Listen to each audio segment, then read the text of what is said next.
অনেক দিনই হলো আপনাদের সঙ্গে কোনো থালির ভিডিও পোস্ট করিনি। আজ আমার একটি বিশেষ দিন, অবশ্য আমার না, আমাদের একটি বিশেষ দিন। তো সেই উপলক্ষে একদম ঘরোয়া বাঙালি কিছু খাবার-দাবার করেছিলাম। তো সেগুলোই আপনাদের সঙ্গে শেয়ার করছি। আসলে আজ থেকে বেশ অনেকগুলি বছর আগে রীতিমতো পাঁজি পুঁথি দেখে দিনক্ষণ ঠিক করে আজকের দিনটিকে নির্ধারিত করা হয়েছিল। সেদিন থেকে আজ পর্যন্ত রীতিমতো পায়ে পা দিয়ে কোমরে কাপড় গুঁজে ঝগড়াঝাটি হই হুল্লোড় করতে করতে হই হই করে ১৯টি বছর পার।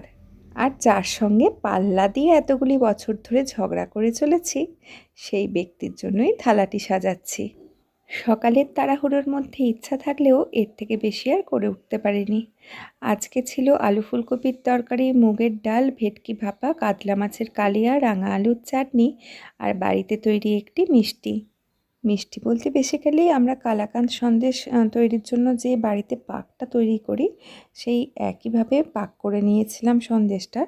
আর একটা বাটির মধ্যে নিয়ে ওপর থেকে একটু কিশমিশ কুচি দিয়ে গার্নিশ করে নিয়েছিলাম। আর কি, আমার গল্পটি ফুরোলো, নোটে গাছটি মুড়োলো। আপনারা খুব ভালো থাকবেন।